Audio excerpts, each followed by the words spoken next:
आज 2 अप्रैल है। 2 अप्रैल है तो हम स्टार्ट करते हैं हिंदू। मैं आपको एक बेसिक आइडिया दे देता हूँ, आप हिंदू से क्या क्या पढ़ेंगे। अगर बेसिक आइडिया पहले दादा फाल्के अवार्ड जो भी रजनीकांत को मिलेगा, तो दादा फाल्के अवार्ड पढ़ेंगे, उसके इनोग्रेशन पढ़ेंगे, कैसे हुआ, दादा फाल्के कौन थे, उनके बारे में देखेंगे। उसके बाद पढ़ेंगे जिसे रेट कट डाउन हो रहा है, नो कट किया गया, इंटरेस्ट रेट में कट नहीं किया जाएगा। जो आपकी स्मॉल सेविंग स्कीम्स होती है उनके इंटरेस्ट रेट में कट नहीं किया जाएगा, कट किया जाए तो क्या प्रॉब्लम उससे होती है, स्मॉल सेविंग स्कीम्स क्या होती हैं, उसके बारे में देखेंगे। फिर रफाल के बारे में देखेंगे, क्योंकि रफाल अभी दोबारा से मतलब 5 रफाल और इंडिया में आए हैं, तो उसके बारे में देखेंगे। रफाल जेट है कैसा, क्या उसके अंदर पोटेंशियल है, क्या उसके अंदर ट्विन इंजन है, कहाँ से लिया है, कैसे बना है, पूरी हिस्ट्री उसकी पढ़ेंगे। और उसके आने से क्या हमारे प्रॉब्लम क्या क्या सॉल्व हो सकती हैं। उसके बाद एनजीटी के बारे में पढ़ेंगे, कैसे डेवलप हुई, क्या उसकी जुरिडिक्शन आता है, कितने मेंबर होते हैं, कितने एक्ट के अंदर वो काम करती है। फिर हम जाएंगे अपना नेशनल इन्वेस्टिगेशन एजेंसी, इस चीज़ से रिलेटेड हम पढ़ेंगे, इसके बारे में अमेंडमेंट 2019 में क्या हुआ, क्यों हमें इसकी ज़रूरत पड़ी, किस चीज़ के लिए काम आती है, और क्या वे फॉरवर्ड में और अच्छा क्या कर सकते हैं, कंक्लूजन क्या है। तो ये हम कंप्लीट देखेंगे। अगर आपको इसकी पीडीएफ चाहिए तो वीडियो के नीचे डिस्क्रिप्शन ग्रुप में, मतलब डिस्क्रिप्शन बॉक्स में टेलीग्राम के रूप का डिस्क्रिप्शन है, वो डिस्क्रिप्शन में क्लिक करके टेलीग्राम चैनल ज्वाइन कर ली। वहाँ पे आपको ये वाला हाईलाइट पेपर, ये हाईलाइट पेपर भी आपको मिलेगा, जो जो आर्टिकल इंपॉर्टेंट है, और ये वाली बेसिक जो आपकी पीडीएफ है ये भी आपको वहीं पे मिलेगी। और डेली आपको मॉर्निंग में 6-7 बजे तक हिंदू न्यूज़पेपर वहाँ पे मिल जाता है। जो पहली न्यूज़ आती है वो आती है no interest rate cut for small saving. तो इंटरेस्ट रेट उसके लिए कट नहीं किया जाएगा। देखो मैं आपको एक छोटी सी चीज़ बताता हूँ, आपको समझ में आ जाएगा। लोग क्या करते हैं, स्मॉल सेविंग स्कीम्स होती हैं, जैसे आपने किसान विकास पत्र खरीद लिए जाके, पोस्ट ऑफिस में जाके आपने कोई पोस्ट ऑफिस की स्कीम चल रही है उसको खरीद लिया, या आपका पीएफ में पैसा रख दिया आपने। तो कुछ छोटी छोटी आपकी स्कीम्स होती हैं, उसमें इन्वेस्ट करना होता है, तो उसमें गवर्नमेंट आपको इन्वेस्ट देती है। अगर उसमें इंटरेस्ट ज़्यादा मिलता है तो लोग क्या करते हैं, बैंक में ना पैसे जमा करके उन स्कीम्स में यूज़ करते हैं, पैसे को उन स्कीम्स में यूज़ करते हैं। अगर इंटरेस्ट ज़्यादा मिलेगा, इंटरेस्ट कम मिलेगा तो लोग उसमें क्यों इन्वेस्ट करेंगे, बैंक में जाएंगे इन्वेस्ट करने, क्यों पोस्ट ऑफिस में जाएंगे। तो छोटी छोटी स्कीम्स होती हैं, जो इंटरेस्ट रेट कट करने की बात कहीं ना कहीं की जा रही थी। इंटरेस्ट रेट कट हुआ, कोई कोविड टाइम चल रहा है, कोविड टाइम था, तो गवर्नमेंट को पैसा चाहिए था, तो इंटरेस्ट रेट ज़्यादा नहीं देना था गवर्नमेंट को, तो इंटरेस्ट रेट कट नहीं करेंगे। No interest rate cut on small saving. तो हम देखेंगे इंटरेस्ट रेट कट करने से क्या नुकसान होता है, और स्मॉल सेविंग स्कीम्स क्या होती हैं, हम वो देखेंगे अपने बेसिक नोट से। हम देखेंगे ये दोनों चीज़ें। पहले जो आती है वो रिलेटेड टू आती है decoding of the rate cut. मतलब कि अगर आप रेट कब कटते हो, पहली बात तो एक तो आरबीआई भी करता है, फिर गवर्नमेंट भी कहीं ना कहीं इंटरेस्ट रेट कम करते हैं, क्योंकि गवर्नमेंट भी स्मॉल सेविंग स्कीम भी, आपका पोस्ट ऑफिस में स्कीम्स हो गई, वो गवर्नमेंट देखता है उस पोस्ट ऑफिस को, तो उसमें छोटी छोटी स्कीम चलती हैं। जैसे कौन कौन सी स्कीम चलती है मैं आपको नाम बताता हूँ, देखो कौन कौन सी चलती हैं। जैसे किसान विकास पत्र हो गए, वो एक तरह से बॉन्ड मिलता है, पत्र मिलता है। फिर वहाँ से सुकन्या समृद्धि स्कीम्स है, ये स्मॉल सेविंग स्कीम्स है। आपकी नेशनल सेविंग सर्टिफिकेट मिलता है आपको, आपको पब्लिक प्रोविडेंट फंड, ये कुछ स्कीम्स है, ये स्मॉल सेविंग स्कीम्स है। और इसमें आपको गवर्नमेंट इंटरेस्ट देती है। इसमें क्या करती है गवर्नमेंट, आप इसमें पैसा जमा करोगे, हाई इंटरेस्ट मिल रहा है, तो आप ना ही कोई मतलब कि बैंक में जमा करोगे, ना बैंक की कोई सेविंग स्कीम को कम करोगे। तो ये भी एक टूल है, ये भी एक टूल मान सकते हो आपको इन्फ्लेशन कंट्रोल करना है। जैसे क्या कहते हैं कि इसकी रेट बढ़ा देगी गवर्नमेंट, इंटरेस्ट रेट बढ़ा देगी, तो बैंकों की अपने इंटरेस्ट रेट कहीं ना कहीं बढ़ाने पड़ेंगे, अगर इससे मतलब ज़्यादा पैसे लेके आने हैं। तो एक कंपटीशन क्रिएट करती है गवर्नमेंट इस चीज़ से, तो कुछ इंस्ट्रूमेंट है।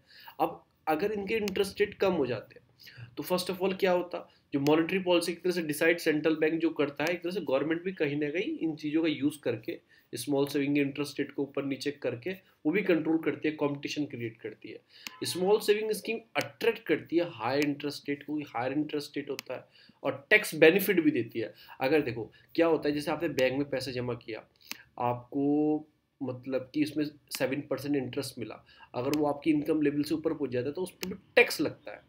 पर इसमें क्या होता है, इसमें आपको इंटरेस्ट रेट भी हाई मिलता है और टैक्स बेनिफिट भी मिलते हैं, कि आपको टैक्स बेनिफिट नहीं मिलेगा, 65 साल से ऊपर की करेंगे तो उनको टैक्स नहीं भरना पड़ेगा। तो बैंक डिपॉजिट में ऐसा नहीं होता, तो इससे क्या होता है, जो बैंक का डिपॉजिट होता है वो हट होता है, जो मैंने आपको बताया। और भी यही चीज़ है, तो लो इंटरेस्ट रेट रहेगा तो मूव, क्योंकि लो इंटरेस्ट रेट रहेगा तो क्यों इस पे पैसे जमा करेंगे लोग, वो बैंकिंग सेक्टर की तरफ चले जाएंगे। तो ये कुछ चीज़ें होती हैं। बास्केट कंपनी 12 इंस्ट्रूमेंट है, कुछ ये है, इनके नाम दिए गए हैं, ये छोटे मोटे। इट्स ऑल्सो इंक्लूड आपका saving deposit, monthly income deposit, several time recurring. जैसे मंथली डिपॉजिट आपके नेशनल आपका अटल पेंशन योजना है, उसमें जमा कर सकते हो आप इनकम डिपॉजिट अपना। ये कुछ चीज़ें हैं, छोटी छोटी चीज़ें में इन्वेस्ट कर सकते हो, जो स्मॉल सेविंग स्कीम इनको बोला जाता है, ठीक है ना। और ये अनाउंस क्वार्टरली, इनकी जो इंटरेस्ट रेट होते हैं, जो इनके रेट होते हैं हर क्वार्टरली। जैसे क्वार्टरली मतलब 12 मंथ में 4 4 क्वार्टर मंथ होते हैं, 4 4। जैसे 3 3 के क्वार्टर होते हैं, 3 3 के, तो 3 3 के क्वार्टर में इनकी इंटरेस्ट रेट डिसाइड किए जाते हैं। तो ये कुछ है जो आपका श्यामा आपका गोपीनाथ पैनल था, उन्होंने कॉन्स्टिट्यूट किया था कि small saving scheme has suggested market link interest rate, जो इनका मार्केट लिंक इंटरेस्ट रेट होना चाहिए। तो ये कुछ है, मैंने आपको स्मॉल सेविंग स्कीम के बारे में बता दिया। अगर उसका इंटरेस्ट रेट कम होता है तो मतलब क्या होता है, वहाँ से हटके जो कस्टमर है वो दूसरे सेक्टर में जाने लगता है। तो ये भी कहीं ना कहीं एक तरह से मॉनेटरी पॉलिसी को कंपटीशन क्रिएट करने के लिए मार्केट में काम आती है। फिर मैं आपको पढ़ा देता हूँ दादा फाल्के अवार्ड, जो भी रजनीकांत को दिया जाएगा दादा फाल्के अवार्ड। इसे कौन देता है, इसे मिनिस्ट्री ऑफ, ये सारे प्री से इंपॉर्टेंट है, इसे देती है ministry of information broadcast.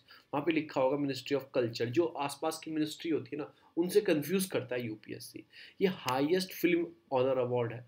Outstanding contribution रही हो आपकी ग्रोथ में और डेवलपमेंट में, इंडियन सिनेमा को ग्रोथ कराने में या डेवलपमेंट करने में, इंडियन सिनेमा का आपने कुछ अच्छा किया हो इंडियन सिनेमा के लिए, तो उसमें दिया जाता है। हाईएस्ट फिल्म ऑनर अवार्ड है। और दादा फाल्के अवार्ड इंट्रोड्यूस कब हुआ था, 1969 में इंट्रोड्यूस हुआ था। फर्स्ट टाइम किसको दिया गया था, Devika Rani, the first lady of Indian cinema, Devika Rani. जैसे ड्रीम क्वीन होती है ना, ड्रीम क्वीन आप हेमा मालिनी है, तो ये है first lady of Indian cinema, Devika Rani को 1960 में फर्स्ट टाइम दिया गया था। अब दादा फाल्के अवार्ड, दादा फाल्के थे कौन, ये दादा फाल्के एक तरह से डायरेक्टेड थे इंडियन फर्स्ट फीचर फिल्म इन्होंने बनाई थी राजा हरिश्चंद्र के नाम से 1930 में। इन्होंने एक तरह से पहली एक तरह से फीचर फिल्म बनाई थी राजा हरिश्चंद्र, आप यूट्यूब पे देखना उसमें मिल जाएगी। ये प्रोड्यूसर भी थे, डायरेक्टर भी थे, स्क्रीन राइटर भी थे, सब कुछ थे। और इनको फादर ऑफ इंडिया सिनेमा बोला जाता है, तो ये भी याद रखना। ये वाले आपको क्वेश्चन जो आएंगे आपको एसएससी में, बैंकिंग में डायरेक्टली, या फिर कोई स्टेट सर्विस के एग्जाम में डायरेक्टली पूछ सकता है। फर्स्ट फीचर फिल्म कौन सी है राजा हरिश्चंद्र 1930 में, फादर ऑफ इंडियन सिनेमा कौन है, दादा फाल्के। तो गवर्नमेंट इन्हीं के नाम पे एक दादा फाल्के अवार्ड देती है, इनके ही ऑनर में, इनके लाइफ टाइम कॉन्ट्रीब्यूशन जो इनका था उन्हीं के नाम पे दादा फाल्के अवार्ड देते। तो किसको मिलने जा रहा है, रजनीकांत जी को। तो मैंने आपको 2 न्यूज़ यहाँ से पढ़ा दी। मैं आता हूँ हिंदू पे। जो पहली न्यूज़ है मैं आपको पढ़ा चुका हूँ, उसी से रिलेटेड मैंने आपको वहाँ पे दिखा दिया कि कट नहीं करेंगे, लास्ट ईयर जैसे मतलब चल रहा था वैसे ही रखेंगे, मतलब लास्ट ईयर जैसे जितना ड्राइव पे चल रहा था। अब Pakistan freeze a plan to allow import. देखो 2 देश हैं, इंडिया और पाकिस्तान, तो इनके बीच में कुछ इंपोर्ट चलता होगा, यहाँ से कुछ वहाँ जाता होगा, उधर से कुछ इधर आता होगा, तो कुछ चीज़ होती होगी। हाँ भाई, हम क्या देते हैं पाकिस्तान को, शुगर देते हैं, कॉटन देते हैं, इन चीज़ का हम वहाँ पे क्या करते हैं, एक्सपोर्ट करते हैं। और भी चीज़ है, पर जो ज़्यादा ही वहाँ से ओनियन आती है, बहुत सारी चीज़ें आती जाती रहती हैं। तो पाकिस्तान ने क्या बोला है, अभी वो क्या करने वाले, जैसे नॉर्मलाइजेशन चल रहा है, हमारा सीज फायर चल रहा है, शांति की बात चल रही है बॉर्डर पे, तो हमने क्या स्टार्ट किया था कि ट्रेड भी स्टार्ट करेंगे कहीं ना कहीं। पर पाकिस्तान के ने यू टर्न ले लिया। पाकिस्तान ने क्या बोला, तब तक आप जो जम्मू कश्मीर का आपका इशू है ना, 370 को रिस्टोर नहीं करते हो, वहाँ की पब्लिक के बारे में जो आपने कैबिनेट ने डिसीजन लिया था, देखो 5 अगस्त 2019 को आपको जो 370 हटाई गई थी, यूनिलेटरल डिसीजन जिसे लिए गए थे, आपको थोड़ा वो ठीक करना पड़ेगा, 370 स्टोर करनी पड़ेगी, तो हम ट्रेड के बारे में सोचेंगे। और हमारी गवर्नमेंट तो सीधा बोल चुकी है हमारा इंटरनल मैटर है, ये वो सब करके आएंगे, बाद में लेंगे। देखो दादा Phalke award for Rajinikanth. Center on Tuesday announced the prestigious Dada Phalke Award for Rajnikant for contribution acting procedure and screenwriter। ये जो मिलता मैंने आपको बता ही दिया, ठीक है ना। Rajinikanth has a ruling film industry, his work is like the sun. Rajinikanth father बोला जाता है इन्हें, मतलब कि साउथ में आप जाओगे इवन इन्हें पूजा भी जाता है। तो फिर मैंने बता दिया कब से मिलना स्टार्ट हुआ, ये सब है। Happy to announce Dada Phalke award 2019, one of the most great actor in the history Indian cinema is Rajinikanth ji. ये सब चीज़ें हैं। अब अवार्ड मिलेगा ये। और फिर कोविड केसेस देखो कितने दिल्ली में आया, 3.5 मंथ के बाद हाईएस्ट केसेस दिल्ली में रिकॉर्डेड हुए हैं। तो प्लीज़ मैं आपसे एक ही रिक्वेस्ट करूँगा, बार बार एक रिक्वेस्ट करूँगा, बी सेफ और अपनी फैमिली को सिक्योर रखें। अभी 1 अप्रैल से 45 साल से जो बड़े हैं, पहले क्या मिल रही थी, जो 45 साल से बड़े हैं और उन्हें कोई बीमारी है तो ही वैक्सीन अब वो ले सकते थे, या 60 साल से ऊपर वाले फ्री ऑफ कॉस्ट मिलेगी। अब जो 45 साल से भी बड़े हैं उनको वैक्सीन फ्री ऑफ कॉस्ट दी जाएगी। आपको बेशर्त क्या करना है कि कोविन इनका ऐप भी है, कोविन पोर्टल भी है, उस पर जाके आपको रजिस्टर्ड करना है। जैसे ओपन करोगे, आधार कार्ड, डेट, बर्थ डेट पूछेगा आपसे और आप रजिस्टर्ड कर लोगे। पर्टिकुलर 1-2 दिन की बाद के आपको डेट मिल जाएगी, इस हॉस्पिटल में जाके आपको वैक्सीन लगवानी है। और प्लीज़ वैक्सीन लगवा लेना, ऐसी कोई बात नहीं है कि निगेटिविटी उसके बारे में रहे, ये होगा वो होगा। वैक्सीन वैक्सीन होती है तो कुछ सोच के ही बनाई होगी। हमसे तो इंटेलिजेंट ही लोग बैठे हैं, तो उसके बारे में कोई ऐसी मिसकंसेप्शन या फिर कोई रूमर्स या फिर कोई ऐसी चीज़ मत करो कि जो स्विंग पॉपुलेशन होती है। स्विंग पॉपुलेशन बोलते हैं, अगर हमने से थोड़ा सा बता दिया कि ये ऐसे गलत है तो वो स्विंग हो जाती है। तो स्विंग पॉपुलेशन जो होती है, प्लीज़ उसके साथ ऐसा मत करो। जिनको लगवानी है वो लगवाओ, जिनको नहीं लगवानी तो एटलीस्ट ऐसा प्रोपेगेंडा तो मत चलाओ कि ये ऐसी है वैसी है, क्योंकि एक तरह से डेंजरस थिंग है। और सेकंड वेव, ये हिस्ट्री गवाह, जो सेकंड वेव आती है ना, वो मोस्ट डेंजरस रहती है फर्स्ट वेव से, ये बात याद रखना। तो उस चीज़ को रोकने के लिए वैक्सीनेशन प्रोग्राम जो है, दवाइयाँ जो आती हैं पर्टिकुलर हॉस्पिटल में, जो 100 दवाई लगनी है, 90 लोग आए तो 10 कहाँ लगाएंगे, वो वेस्टेज जा रही हैं। प्लीज़ उस चीज़ को वेस्ट मत करिए। उसके बाद आती है फायर ब्रेक। देखो मैंने आपको 4 दिन से लगातार बता रहा हूँ, फायर फायर फायर। आपको एक आंसर राइटिंग तैयार कर लेनी चाहिए मेंस के लिए, क्योंकि अभी कुछ जो टॉपिक ऐसे होते हैं, चलते रहते हैं, कंटिन्यूस रहते हैं, उनके लिए एक आंसर राइटिंग आपको हमेशा बना के रख लेनी चाहिए। क्योंकि at the time of pre या मेंस के टाइम पे आपको इतना टाइम नहीं होगा कि आप आंसर राइटिंग देखें। तो आपने कुछ आंसर ऐसे तैयार करके रखोगे, वो आप कभी भी लिख सकते हो एग्जाम में बैठ के। तो आपको ऐसे करना। आज गुड फ्राइडे है, तो ये सेलिब्रेट किया जाता है लॉर्ड जीसस क्रिस्ट के लिए, उनकी होली टीचिंग को रिमेंबर किया जाता है। तो ये भी आपको पढ़ना चाहिए सब धर्म के बारे में। अब मैं पढ़ाऊंगा एनजीटी। आप क्रिटिसाइज बीजेपी फॉर मतलब कि रूलिंग सिटी पार्क। तो एनजीटी ने कुछ ऑर्डर दिया, हमें ये नहीं पढ़ना क्या है इनकी आपस में लड़ाई है केजरीवाल और स्टेट और सेंट्रल यूटी गवर्नमेंट की, हमें हमारे लिए इंपॉर्टेंट है एनजीटी। हमारे क्या इंपॉर्टेंट है, नेशनल ग्रीन ट्रिब्यूनल। जो ये पहली बार जो सेटअप की गई थी, एक एक्ट से बनाई गई है, तो स्टैट्यूटरी बॉडी है, एक एक्ट से बनाई गई। एक्ट का नाम है एनजीटी एक्ट, उसी के नाम पे 2010। 2011 से ये चालू हो गई इंडिया के अंदर।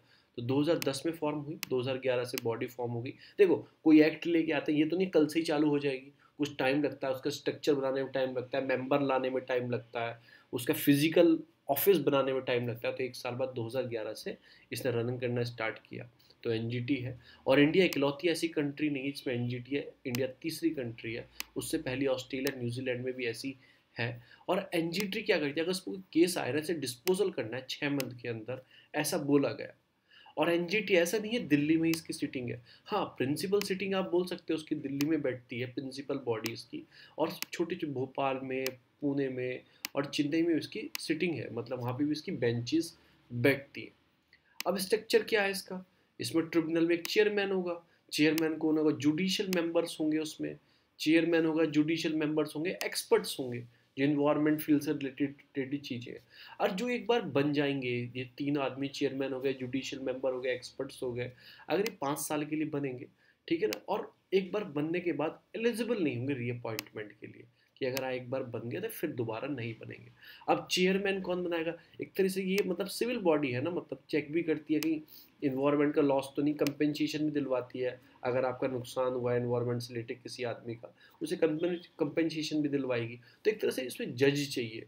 इसका जो चेयरमैन होता है वो अपॉइंट कौन करता है, वो करता है आपका सेंट्रल गवर्नमेंट। कंसल्ट किससे करती है, चीफ जस्टिस ऑफ इंडिया से कंसल्ट करके वो अपॉइंट करती है। करती सेंट्रल गवर्नमेंट है, प्राइम मिनिस्टर नहीं, सॉरी आपका प्रेसिडेंट नहीं है। तो ये याद रखना, इसमें एक सिलेक्टिंग कमेटी होती है, जो अदर मेंबर को चुनना हो, सिलेक्टिंग कमेटी होगी, form by the central government. एक सिलेक्टिंग कमेटी बनाती है, उससे जो जुडिशियल मेंबर और एक्सपर्ट मेंबर है वो सिलेक्ट किए जाते हैं।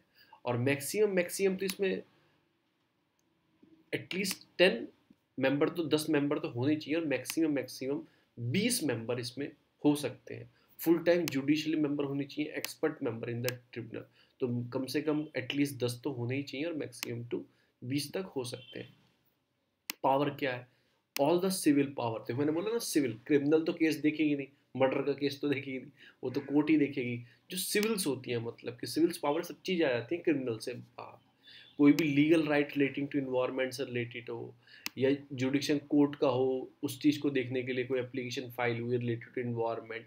और एक बात याद रखना, ये कोई जैसे जैसे आपकी सिविल कोर्ट होती है ना, तो क्या करती है, कोड ऑफ सिविल प्रोसीजर है या क्रिमिनल कोड ऑफ प्रोसीजर है कि आप क्रिमिनल केस आएगा उसको कैसे देखोगे, एफिडेविट लोगे, ये लोगे, वो लोगे, फिर सजा कैसे सुनाओगे, ये सब के प्रोसीजर है।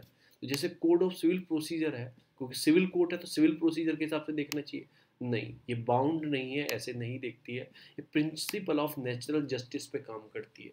प्रिंसिपल ऑफ नेचुरल जस्टिस, यानी कि नेचुरल जस्टिस क्या मिलना चाहिए, बाउंड नहीं है, किसी कोड से बाउंड नहीं, तो नेचुरल जस्टिस से देखती है।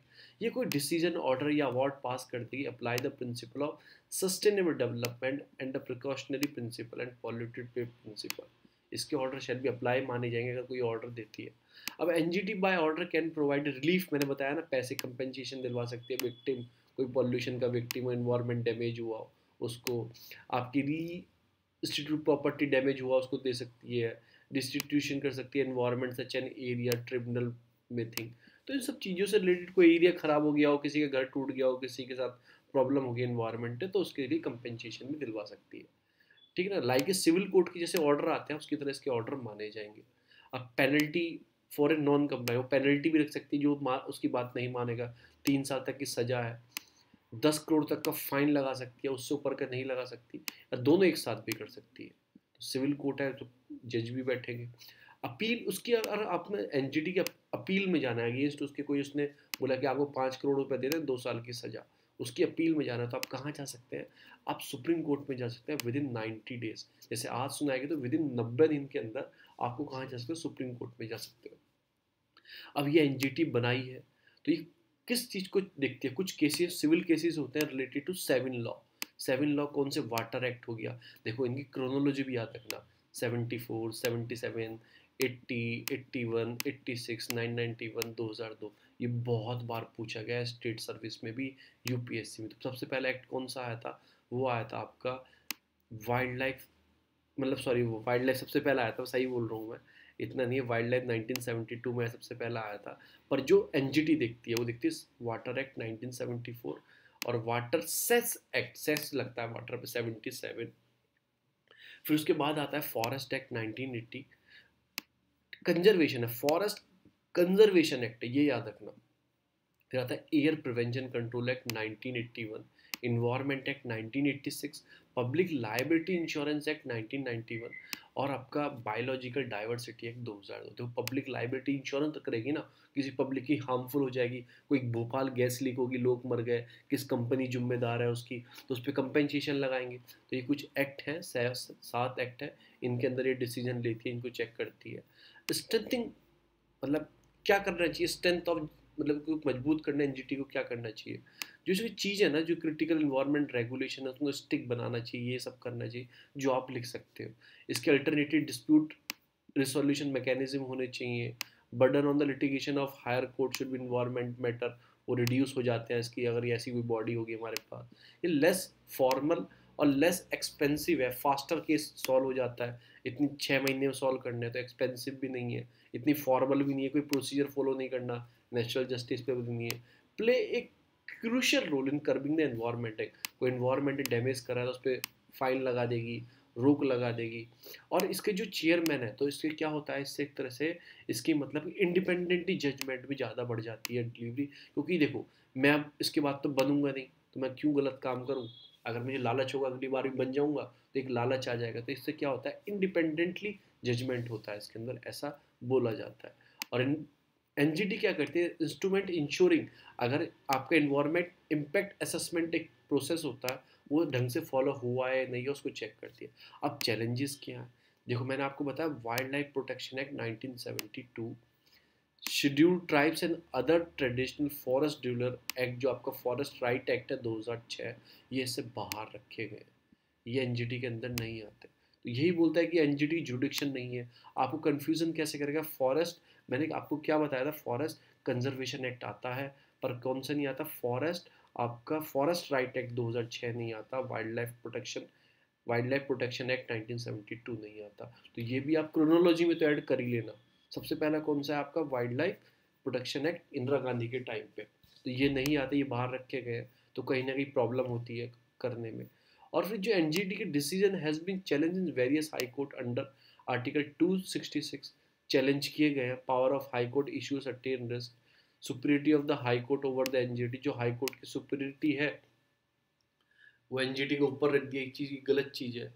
High court is a constitution body, while NGT is a statutory body. There is a weakness of that lack of clarity kind of decision be challenged. According to the NGT Act, it is a decision can be challenged before the Supreme Court. तो आपने क्या करा, NGT की power high court से ऊपर रख दी, ऐसी बात नहीं है। किसी को हाई कोर्ट में जाना है तो ईजिली होता है, और सुप्रीम कोर्ट ही की जगह बैठती है, तो हाई कोर्ट हर स्टेट में, तो वो भी चीज़ है। तो ये जो क्रिटिसिज्म है ये आप डायरेक्टली पढ़ लेना। Lack of human and financial resource है, जो इसके मैकेनिज्म है, मतलब कि इतने दिनों में से सॉल्व करना है केस, पर ये कभी कभी 6 महीने से ऊपर चली जाती है। कोई ये डिसीजन देती है तो कभी कभी गवर्नमेंट जो होती है, स्टेक होल्डर होते हैं, वो जल्दी से मानते नहीं है। तो ये कुछ चीज़ें। अब इसने कुछ लैंडमार्क जजमेंट दिए हैं। एक पॉस्को कंपनी होती है आपकी, जो स्टील एंड कॉर्पोरेशन है, उसने एमओयू साइन किया था उड़ीसा गवर्नमेंट के साथ स्टील प्लांट बनाने के लिए। एनजीटी ने उस पर बैन लगा दिया था। क्यों लगाया था? लोकल कम्युनिटी फॉरेस्ट को फेवर देखते हो कि लोकल कम्युनिटी हार्म होगा, एक है। फिर 2012 में एक जजमेंट इन्होंने लिया था, जो लैंड फिलिंग थी, मतलब सिंगल बिगेस्ट लैंडमार्क केस था इशू सॉलिड वेस्ट के लिए, इन्होंने जजमेंट लिया था। कुछ याद रखो, जैसे 2012 का जो रिसेंटली है वो तो याद रखने चाहिए। जैसे 2013 का है, ये इंपॉर्टेंट है। अलकनंदा में जो 2013 फ्लड आई थी उत्तराखंड में, तो अलकनंदा जो हाइड्रो पावर था उस पर मतलब कि कंपेंसेट किया था। आपने पॉल्यूटेड किया है, आपको पैसा देना पड़ेगा आसपास के लोगों को। तो अलग जो 2013 में फ्लड आई थी अलकनंदा पे, 2015 में, ये बहुत इंपॉर्टेंट जजमेंट है। दिल्ली एनसीआर में 10 साल से पुराने वो डीजल व्हीकल है उन पर बैन लगा दिया था इन्होंने, तो वो एनजीटी, ये बहुत इंपॉर्टेंट है।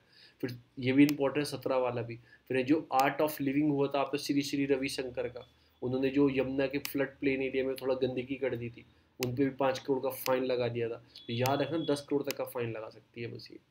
2017 में और भी क्या कहता है, प्लास्टिक बैन ऑन, जो 50 माइक्रोन से थिकनेस से पतली वाली, जो 50 माइक्रोन से कम वाली पन्नी होती है दिल्ली में जो चलेगी, उस पर भी एनजीटी ने बैन लगाया था, क्योंकि वो एनिमल खा लेते हैं, उनकी डेथ हो जाती है, क्लॉगिंग हो जाता है उनका, जो अंदर क्लॉगिंग हो जाती है, हार्म हो जाता है एनवायरनमेंट को, तो उनकी डेथ हो जाती है। तो ये कुछ एनजीटी के मोस्ट फेमस डिसीजन है। तो आपको लास्ट 3 तो याद रखना है, तीनों इंपॉर्टेंट है लिखने के लिए आ पाएंगे। तो हमें इसका वाइड स्कोप करना चाहिए, और भी ऑटोनॉमी देनी चाहिए, ताकि ये बैलेंस क्रिएट करे environment and human development activities के बीच में।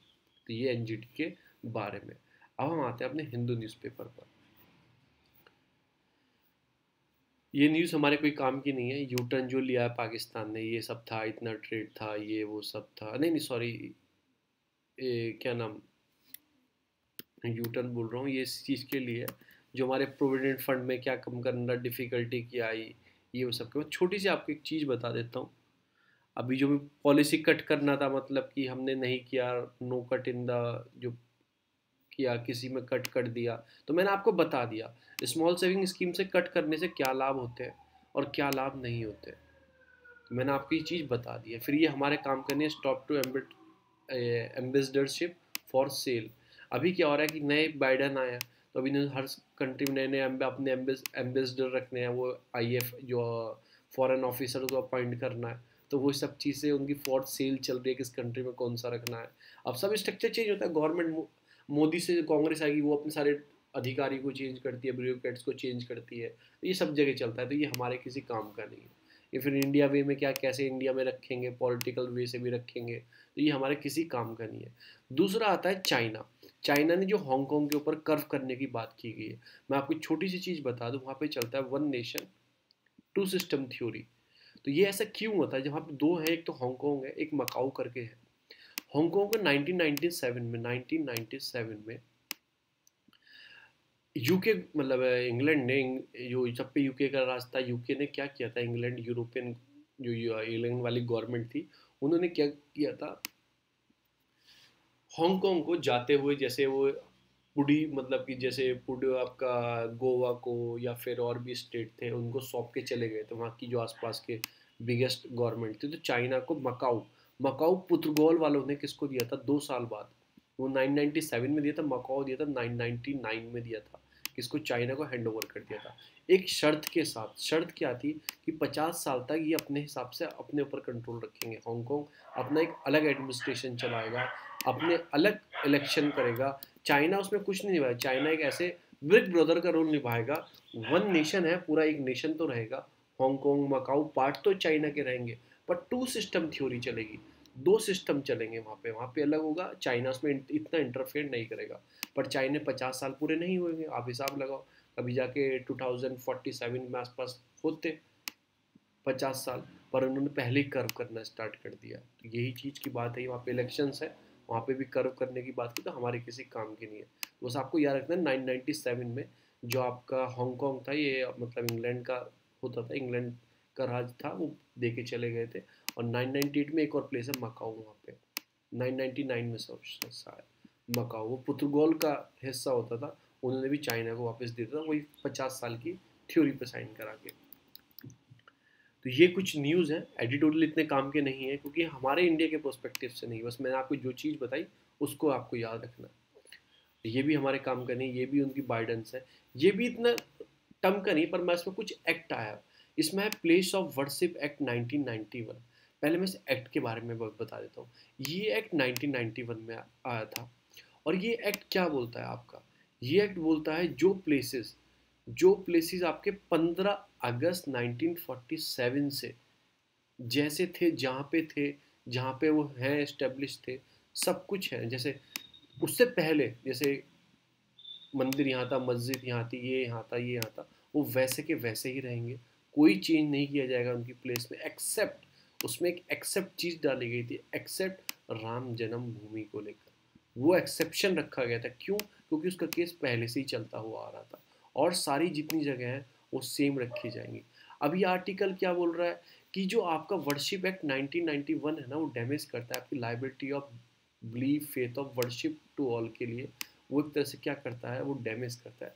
अब कुछ इन आर्ग्यूमेंट क्या दिए हैं, आर्ग्यूमेंट दिए हैं, देखो राम जन्मभूमि है, तो हिंदू लोगों की आस्था है, ये पूरी राम जन्मभूमि है, इसमें तोड़ के मस्जिद बनाई गई है। फिर वाराणसी का मंदिर आपका, तो वहाँ पे तोड़ के मतलब कि जो वाराणसी मंदिर शिव जी का, वहाँ के आसपास मस्जिद बनाई गई है। तो एक तरह से हमारा फेथ जो है, जो हमारा फेथ है, बिलीव है, वो कम करता है। तो मैं आपको ये चीज़ तो नहीं पढ़ाऊंगा, ये तो ऑथर की थिंकिंग है, मैंने आपको एक्ट के बारे में भी बता दिया, ठीक है ना, मैंने आपको सब चीज़ बता दी, तो ऑथर की थिंकिंग है, वो सुप्रीम कोर्ट डिसीजन लेगी क्या लेना है, PIL जो गई है। पर मैं आपको चीज़ें बताता हूँ उसके अंदर है क्या, वो कैसे इन्होंने बोला है कि हमारे फंडामेंटल राइट को कैसे डैमेज करते हैं, कैसे हमने PIL लगाई है, किस बेस पे लगाई है, सुप्रीम कोर्ट में PIL लगाई है, क्यों हम हाई कोर्ट में नहीं गए, डायरेक्ट सुप्रीम कोर्ट में क्यों गए। तो मैं आपको, मैंने पहले बात तो मैंने आपको एक्ट बता दिया, ये एक्ट आया था, और इसमें बस एक ही एक्सेप्शन दिया गया था राम जन्मभूमि का, और उसके बाद जो भी प्लेस जहाँ पे है, जहाँ पे वो कर रहा है, वहीं पे रहेगा। देखो मैं दिखाता हूँ, section 3(4) of the place of worship 991 भी अनकॉन्स्टिट्यूशनल बताया गया है, क्योंकि basic structure of the constitution को वॉयलेट करते हैं, उसके अगेंस्ट है। बेसिक स्ट्रक्चर क्या है वो मैं आपको बताऊंगा। जो सेक्शन 5 है, इसका बोलता है कि प्लेस ऑफ वर्शिप एक्ट जो 1990 क्लियर करता है, state that nothing in the act shall be applied to any suit or appeal or any procedure related to the said of place और place of worship, कि accept आपका बाबरी मस्जिद वाला जो राम जन्मभूमि बाबरी मस्जिद वाली सिचुएशन थी, उसको छोड़ के जो प्लेस जहाँ पर है वो वहीं पर रहेगा, वो चेंज नहीं होगा। पर देखा कि हमारे article basic structure fundamental right को हार्म कर रहा है, वो कैसे, वो भी बताऊंगा। तो PIL चले गए आर्टिकल 32 से, जो इन्फोर्स करता है आपका कि जो आपके फंडामेंटल राइट्स हैं ना, अगर उनका वायलेशन हुआ है तो आप डायरेक्ट सुप्रीम कोर्ट जा सकते हो, ऐसा आर्टिकल 32 आपसे बोलता है। और ये बहुत मोस्ट इंपॉर्टेंट आर्टिकल है, डॉक्टर BR अम्बेडकर खुद अपने बोल चुके हैं, ये एक तरह से सोल है, ये एक तरह से BR अम्बेडकर ने बोला था कि जो आर्टिकल 32 है is a very soul of the constitution, most important article of the constitution. Supreme court में आप जा सकते हो डायरेक्टली, वो रिट्स दे सकती है अगर आपके फंडामेंटल राइट्स हार्म होते हैं, जो पार्ट 3 में आते हैं। अब इसमें क्या हुआ, अगर आप सुप्रीम कोर्ट जाना आर्टिकल 32, हाई कोर्ट जाना आर्टिकल 226 है उसके लिए, तो आप जा सकते हो। तो सुप्रीम कोर्ट में PIL आई। अब इसमें क्या चीज़ रिलेटेड टू इसमें चीज़ आई है, मैं आपको चीज़ बताता हूँ। जो आर्टिकल 25 और 26 है आपके फंडामेंटल राइट्स, वो क्या बोलते हैं, वो आपको फेथ बिलीव और वर्शिप करने के लिए इजाज़त देते हैं, आप अपनी मर्जी से कहीं पे पूजा करो या ये करो, पर वो क्या बोल रहे हैं, हम पूजा नहीं कर सकते क्योंकि वो डिस्प्यूट एरिया है, राम जन्मभूमि, वहाँ पे मस्जिद बना दी, हमारा फेथ को ऊपर, क्योंकि ये चीज़ ऐसी है कि यहाँ पे कंफर्म है कि राम जन्मभूमि है, कृष्ण जन्मभूमि है, तो वहाँ पे बाद में तोड़ के बनाया गया उसे, तो हमारे फेथ को हार्म किया। तो यही अगेंस्ट गया कि आपने इसमें एक एक्सेप्शन रखा था राम जन्मभूमि का, इसमें नहीं, इसमें कृष्ण जन्मभूमि का भी एक्सेप्शन होना चाहिए। और दूसरा भी इन्होंने बोला है, जबकि लॉर्ड शिवा का है आपका आपका ज्ञान व्यापी जो परमेश्वर वाराणसी के अंदर ज्योतिर्लिंगा बोलते हैं, उसके आसपास ही मस्जिद बनी हुई है, उसको भी एक अनरीजनेबल है। और फंडामेंटल राइट जो हमारा राइट टू प्रे है, परफॉर्म ए रिलीजन प्रैक्टिस जो गारंटीड देता है 25 और 26, उसके अगेंस्ट है। कौन सा एक्ट उसके अगेंस्ट है? 991 वाला एक्ट उसके अगेंस्ट है, ऐसा ये बोल रहे हैं। पर मैंने आपको एक्ट भी बता दिया। अब क्या है कि मतलब कि मथुरा में और वाराणसी में जो डिस्प्यूट है वो अनएक्सेप्टेबल है, against the give the people of the India to make a constitution enrich preamble बोलता है कि बेसिक स्ट्रक्चर, ये सारी चीज़ों की बात करें, इस चीज़ों में हमें नहीं जाना, सुप्रीम कोर्ट वर्डिक्ट लेगा तब हम उस चीज़ को चेक करेंगे। ऐसा कुछ केसेस भी होते, कोर्ट का जजमेंट भी आया था 994 में, वो क्या बोलता है, जो मॉस्क्यू है वो एसेंशियल पार्ट नहीं है of the practice of religion of Islam, वो एसेंशियल पार्ट नहीं है। ऐसा क्यों बोला भाई, मॉस्क्यू क्यों एसेंशियल पार्ट नहीं है? क्योंकि जो मुस्लिम नमाज प्रे करने के लिए बस मॉस्क्यू में जाते हैं और कोई चीज़ के लिए वहाँ पे नहीं जाते, ओनली नमाज के लिए। अब वो नमाज कहीं भी ऑफर कर सकते, can be offer anywhere, even the open maidan और a road, on the railway platform और ए एयरपोर्ट। तो कोई उनके लिए एसेंशियल पार्ट ही नहीं है उनके रिलीजन का, कि रिलीजन का, इस्लाम का कोई एसेंशियल पार्ट ही नहीं है मॉस्क्यू। तो ऐसा इन्होंने कुछ जजमेंट को भी बताया है।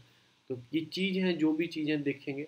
अब सुप्रीम कोर्ट के पास पावर होती है आर्टिकल 142 से of the constitution pass any order to carry out the during complete justice being in the public interest. कुछ उसे जस्टिस देना है, आधा अधूरा रह गया, उसे पूरा जस्टिस देना है, तो वो आर्टिकल 142 का यूज़ कर सकती है। और ठीक है, we uphold the constitution of India. तो ये सारा डिस्प्यूट था जो मैंने आपको बता दिया। नेक्स्ट आते हैं इलेक्शन नहीं। इलेक्शन नहीं, बहुत अच्छी वोटिंग परसेंटेज जा रही है, 80-89 75% जा रही है। तो एक तरह से क्या पता लगता है, लोगों के अंदर चीज़ें बढ़ रही हैं। जैसे स्वीप स्कीम है, SVEEP SVEEP scheme election commission की, वो क्या करते हैं, वो एक तरह से मतलब कि अवेयरनेस प्रोग्राम चलाते हैं। फिर उन्होंने एक नया चीज़ लिया कि ट्रांसजेंडर को अवेयरनेस प्रोग्राम, उनको बोला है कि ट्रांसजेंडर जो अवेयरनेस प्रोग्राम चलाइए वोटिंग को बढ़ाने के लिए। ये सब चीज़ें, इसमें कुछ नहीं है। ये फिर मैंने बोला कि क्राइम रिकॉर्ड जो है, मतलब कि जो भी खड़े हुए हैं, जैसे इतने 6,000 इतने कैंडिडेट खड़े हुए हैं, आसाम, केरला, पुडुचेरी, तमिलनाडु, वेस्ट बंगाल में जो इलेक्शन है, उसमें से नियर अबाउट 1100 1150 के आसपास वो क्या है, क्रिमिनल रिकॉर्ड है जो उन्होंने सेल्फ डिक्लेरेशन किए हैं, और का चेक करेंगे जो निकलेंगे पता लग जाएंगे। तो ये कौन करता है? National election watch, new and association of democratic reform, ये बताते हैं कि किस किस आदमी का कितना क्रिमिनल रिकॉर्ड है। तो आप तरह से देख सकते हो कि क्रिमिनल रिकॉर्डेड वालों को भी दिया जाता है ये। फिर NIA आती है, वाजे जो वो केस चल रहा है मुंबई वाला, तो हम NIA के बारे में पढ़ेंगे। मैं बीम स्टेक के बारे में था, उसकी मीटिंग हुई है, वर्चुअली मीटिंग हुई है, तो वहाँ पे कुछ इशू का बताया गया, म्यांमार ने उसमें पार्ट लिया है। तो ये जो म्यांमार में चल रहा है, वायलेंस चल रहा है, उसकी इशू की बात की गई है। और भी 7 मेंबर स्टेट है इंक्लूडिंग म्यांमार। तो आपको कमेंट में बताना है कौन कौन से इसके हैं। और अभी जो इसे हेड कर रहा है वो श्रीलंका चेयर कर रहा है। सिर्फ 17 मीटिंग हुई है इसकी। इतना याद रहना, क्योंकि कुछ चीज़ों की बात की, security corporation, intelligence sharing, coastal security, cyber security की बात की है, रोहिंग्या इशू की भी इसमें बात की गई है। तो ये बीम स्टेक की मीटिंग, बस आपको इतना याद रखना है।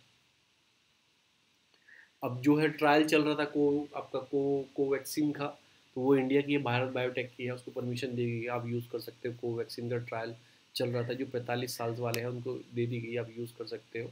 फिर supreme court the serious breach by the BJP.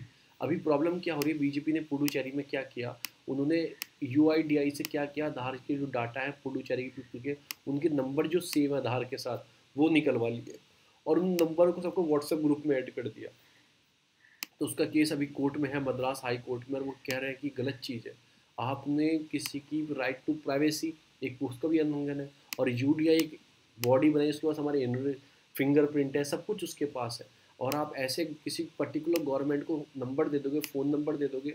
उन्होंने क्या किया, फिर उनको ऐड कर लिया ग्रुप में, और उन्हें बताना स्टार्ट कर दिया कि बीजेपी ने ये किया, उन्होंने ये किया। तो एक तरह से ये स्विंग पॉपुलेशन को हार्म करने की है। प्रोसीजर है ना, वो स्विंग पॉपुलेशन वही होती है। मैं कहीं भी लिख देना कि जो कहीं भी स्विंग हो जाती है, हल्का सा उसे बता दो कि ये गलत है, ऐसे ऐसे मत करो, ये वो, तो दिमाग में आ जाएगा हाँ ये सही बोल रहा है। उसे बता दो नहीं ये पार्टी ठीक है, तो स्विंग हो जाती है। तो ये गलत चीज़ें आपको लिखने के लिए है, तो आप लिख सकते हो।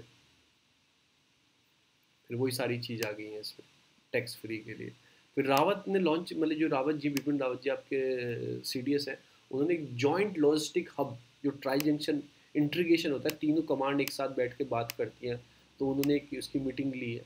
इसका फ़ायदा क्या होता है, बस आपको याद रखना, थर्ड जॉइंट लॉजिस्टिक नोड हुआ है, मुंबई में हुआ है। इससे फ़ायदा क्या होता है, देखो इससे एक तो क्या होता है कि आर्म फोर्स का इंटीग्रेशन होता है, स्मॉल आर्म एम्यूनेशन अच्छे से बैठ के बात करते हैं। कोई ऑपरेशन को इफेक्ट देना, तो तीनों विंग एक साथ बैठ के बात करेंगे, तो अच्छे से बात हो जाएगी। कुछ जनरल स्टोर जो होते हैं, सिविल हायर ट्रांसपोर्ट सिस्टम जो होता है, जो आपस में एक दूसरे से बात करनी है, वो होता है। मैन पावर की सेविंग होती है, इकोनॉमिक यूटिलाइजेशन रिसोर्स का होता है, फाइनेंस की सेविंग होती है। जो लॉजिस्टिक होती है ना, खाना वाना इधर उधर जाना, फिर जो इनकी शॉप्स होती है, आर्मी शॉप्स होते हैं, लिक्विड शॉप्स होती हैं, वो आपस में आप बात करें। आर्मी वालों का सामान आना आर्मी कैंप में, जस्ट उसके बराबर में आपका किसका कैंप भी है, उसके बराबर में आपका एयरफोर्स का कैंप भी है। अब जहाँ से आना है सामान, कोई हेड वेयर हाउस होगा, तो वहाँ से इसके लिए आएगा, तो दोनों के लिए एक साथ आ जाएगा। तो वही लॉजिस्टिक अप्रोच है कि जो आपके छोटे छोटे आर्म एम्यूनेशंस हैं, फ्यूल है, जनरल स्टोर्स हैं, सिविल हायर ट्रांसपोर्ट है, एविएशन क्लोथ है, स्प्रे है, इंजीनियरिंग सपोर्ट है, इफेक्ट, तो उन तरह से एक तरह से ऑपरेशन इफेक्ट के लिए हमें यूटिलाइज करने के लिए हम आपस में एक तरह से बैठ के बना सकते हैं। तो इससे क्या होगा कि मैन पावर कम होगी, इकोनॉमिक यूटिलाइजेशन रिसोर्सेज। अब एयरफोर्स के पास तो हज़ार पड़े हैं, इनके पास शॉर्टेज है, आर्मी वालों के पास जो लैंड वाले हैं, तो ये आपस में दे सकते हैं एक दूसरे के। आप कब देंगे, जब आपस में बैठ के बात करेंगे। कोई आदमी बताएगा, एयरफोर्स का DG बोल देगा हम नहीं देंगे ये वो, तो ये सारी चीज़ की बात होती है। तो ऐसी चीज़ें होनी चाहिए, जॉइंट लॉजिस्टिक हब भी होने चाहिए जिसमें डेवलप हो चुके।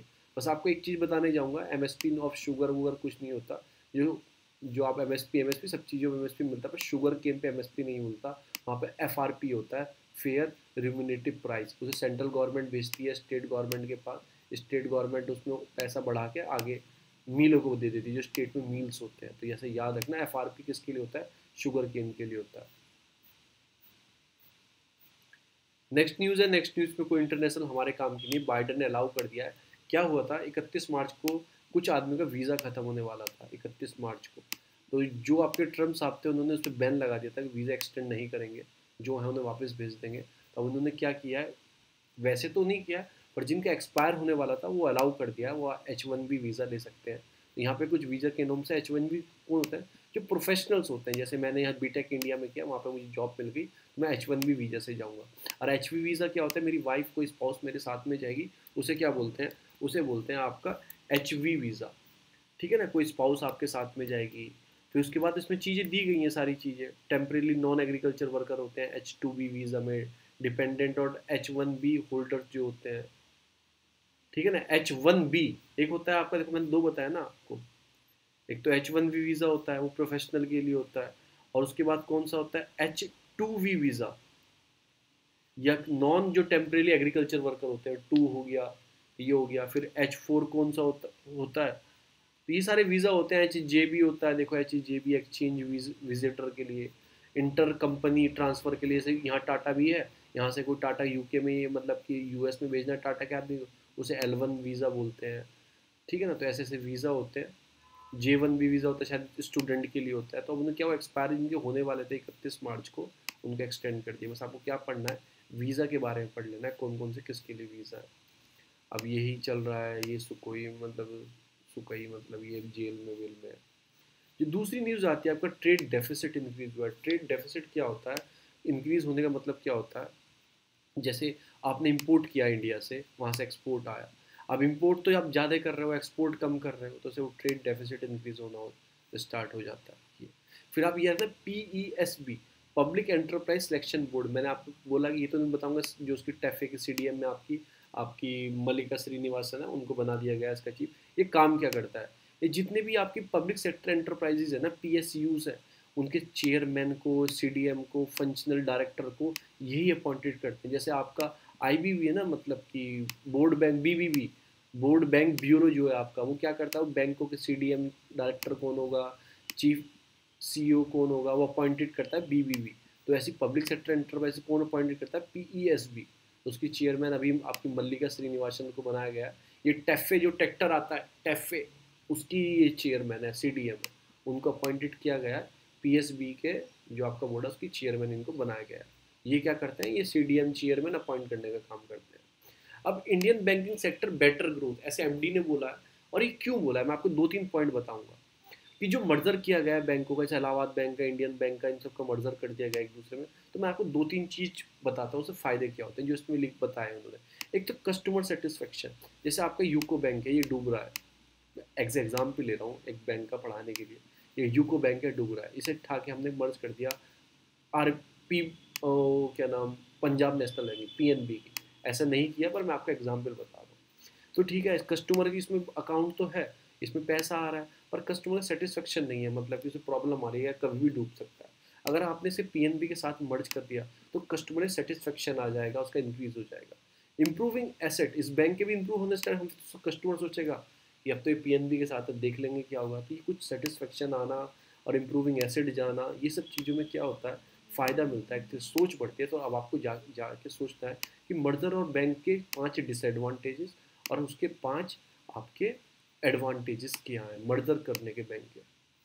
तो जाके आपको ये 5 पॉइंट लिखने हैं, क्योंकि ये बर्निंग टॉपिक है और मतलब कि रिसेंट करंट है, ये चलता रहेगा 4-5 साल तक। इतने साल आप UPSC नहीं देने वाले हो, तो आपको ऐसे लिख लेना है, कस्टमर सेटिस्फेक्शन इंक्रीज होना और इम्प्रूविंग एसेट क्वालिटी इंक्रीज हो जाना।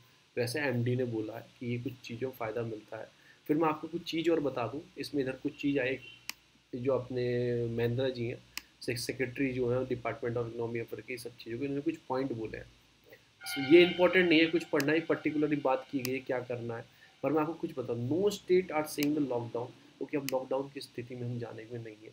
To live the lock Covid is the new normal, उसके साथ आपको रहना पड़ेगा। हेल्थ इंफ्रास्ट्रक्चर को अपग्रेड करना होगा, वैक्सीन को देना पड़ेगा, हैंडल करना पड़ेगा। मेथड टू रेदर, लॉकडाउन कोई वो नहीं है, आपको हेल्थ इंफ्रास्ट्रक्चर इंप्रूव हो चुका है उसको देखना और भी इम्प्रूव करना है, वैक्सीन और प्रोवाइड करनी है, ना कि लॉकडाउन लगाना है। We will also ensure, way forward में आप कहीं चिपका सकते हो, we should also ensure the job of informal, क्योंकि इनफॉर्मल सेक्टर बहुत बड़ा है। ये जो रेडी वाले होते हैं ये इनफॉर्मल, उसका ध्यान रखना है, दैट इकोनॉमी कीप ग्रो। अगर उसका ध्यान रखोगे तो इकोनॉमी अच्छे से काम करेगी। तो मैंने आपको 2-3 पॉइंट वे फॉरवर्ड में लिखा है। इकोनॉमिक्स, एक तो इनफॉर्मल सेक्टर हो गया, फिर आपको हॉस्पिटल मतलब कि उनकी इंक्रीज करना है, वैक्सीनेशन प्रोग्राम आपको बढ़ाना है, instead of give a lockdown. Lockdown he solution नहीं है, ठीक है ना। लॉकडाउन कोई स्टेट ने बोल भी नहीं रहा है लॉकडाउन के लिए, तो लॉकडाउन ही हर चीज़ का सॉल्यूशन नहीं है। अब आपको इसके साथ जीना पड़ेगा, क्योंकि इकोनॉमी बहुत पीछे चली जाएगी। इनफॉर्मल सेक्टर को ध्यान देना पड़ेगा, हॉस्पिटल वैक्सीनेशन बढ़ाना पड़ेगा। तो इतना ही है, आपको इसकी PDF चाहिए और हाईलाइट चाहिए हिंदू की, और जो मैंने PDF की बेसिक वो चाहिए, तो आप कहाँ जा सकते हैं, आप इस डिस्क्रिप्शन में जा सकते हैं, वहाँ पे टेलीग्राम ग्रुप का लिंक है, ज्वाइन कर लेना। हिंदू भी उस पर अपलोड हो जाता है 5-6 बजे तक उसमें। ये बस एक लास्ट बॉडी रह गई है NIA, जिसके बारे में पढ़ाना है। 2008 में बनी थी, मुंबई अटैक हुआ था, तो उसमें क्या दिखा कि कोई टेररिस्ट के लिए बॉडी नहीं है, इन्वेस्टिगेशन एजेंसी नहीं है हमारे पास, तब हमने ये बनाया गया था। ये सेंट्रल की एजेंसी है जो इंश्योर करते हैं कि सॉवरेनिटी, सिक्योरिटी, इंटीग्रिटी कोई हार्म ना करे, कोई न्यूक्लियर, कोई हमारे पास अगेंस्ट कोई न्यूक्लियर चीज़ों को डिज़ाइन तो नहीं कर रहा है इंडिया में बैठ के, उस चीज़ को चेक करना है। स्मगलिंग तो नहीं कर रहा, हाई क्वालिटी, जो आपकी हाई क्वालिटी बड़े बड़े नोट जो होते हैं क्वान्टिफाइड, जो इंडियन करेंसी है, उसे स्मगलिंग तो नहीं कर रहा। कोई जो हमारे ट्रीटी एग्रीमेंट साइन हुआ है यूनाइटेड नेशन के या फिर किसी देश के साथ, इंटरनेशनल ऑर्गेनाइजेशन, उससे कोई हार्म तो नहीं कर रहा। और एक कॉम्बैट करती है टेरर के लिए, ये बात याद रखना। और सेंट्रल काउंटिंग टेरर, जो आपके टेररिज्म लॉ है उसको इन्फोर्स करती है, यही करती है। जो सेंट्रल बनाता है ना लॉ काउंटर करने के टेररिज्म लॉ के लिए, उसको यही इन्फोर्स करती है। हेडक्वार्टर न्यू दिल्ली में और बहुत जगह इसकी ब्रांचेज है। गोल क्या है, वो इन्वेस्टिगेशन करना, सब चीज़ों को चेक करना, अपहोल्ड करना, तो कॉन्स्टिट्यूशन ऑफ इंडिया अच्छे से काम करे। Primary importance protection of human right and dignity of individual को, ये इसका प्राइम इंपॉर्टेंस है कि इनको मेंटेन रहे वो सब चीज़ें। इन्फोर्स करती है ट्रेनिंग, एक्सपोज और प्रैक्टिस करने के लिए, इंश्योर करते हैं इफेक्टिव स्पीडी ट्रायल, तो इसकी स्पेशल कोर्ट होती है, NIA की स्पेशल कोर्ट होती है। ये मेंटेन करती है professional relation with the coordination state UT, state लोगों के साथ मिलकर हम काम करें अच्छे से।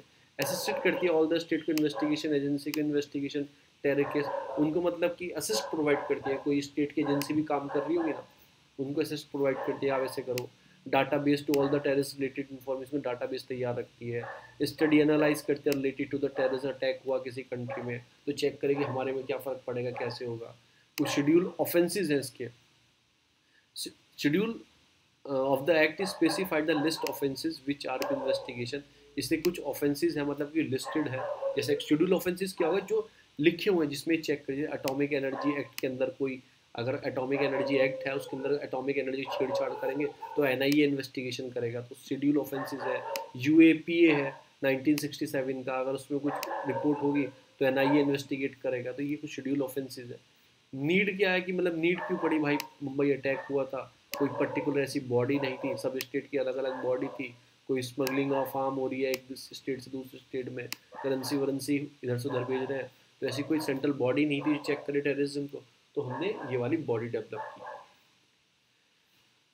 तो कुछ मैंडेटरी चीज़ें, इन्वेस्टिगेशन करनी done by the agency independently करेगी। After investigation case to be place in NIA special court, मैंने जैसे आपको बताया। और फिर यूएपी के लॉ को यही चेक करती है।